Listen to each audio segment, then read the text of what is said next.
Le président iranien Hassan Rouhani a déclaré que l'Iran avait ouvert un nouveau chapitre dans ses relations avec le monde. Mais qu'est-ce qui attend l'économie iranienne? Des éléments de réponse tout de suite. L'Iran s'attend à une vague d'activité économique alors que le pays émerge de plusieurs années de sanctions et d'isolation. Ce pays riche en pétrole augmentera ses exportations quotidiennes, les faisant passer à 1,1 million de barils de brut au lieu des 500 000 précédemment, et exportera un demi-million de barils supplémentaires ensuite. Près de 100 milliards de dollars d'avoirs vont être débloqués. L'Iran pourra également se reconnecter au système bancaire mondial. Avec tous ses revenus attendus, l'Iran sera libéré de la pression fiscale causée par des années de sanctions. De nombreuses entreprises multinationales européennes ont également relancé leur coopération avec l'Iran.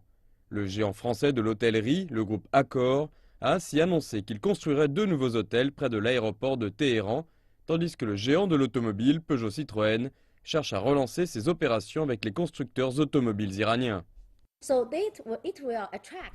Cela va attirer de nombreuses grandes compagnies occidentales appartenant aux 100 ou aux 500 plus grandes entreprises mondiales. Elles vont revenir en Iran pour y investir car avec la levée des sanctions, toutes ces entreprises internationales, ces compagnies, ont les yeux rivés sur ce grand marché.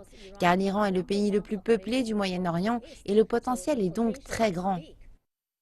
Bien qu'une forte reprise de l'économie iranienne soit attendue, les derniers progrès ne signifient pas que l'Iran soit libre de toute sanction, car les inspections de l'ONU vont continuer et les États-Unis n'ont fait que suspendre et non pas annuler certaines de leurs sanctions.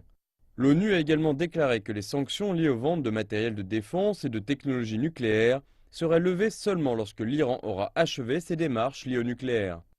Dans le même temps, le président américain Barack Obama a déclaré que cet accord n'était pas bâti sur la confiance, mais sur des vérifications. Il a ajouté que les inspecteurs de l'AIEA disposeraient d'un accès 24 heures sur 24, 7 jours sur 7, aux installations nucléaires clés de l'Iran. Les États-Unis ont laissé en place de nombreuses sanctions commerciales. Cela signifie qu'il sera encore presque impossible aux entreprises américaines de s'installer en Iran ou de former des partenariats avec des entreprises iraniennes.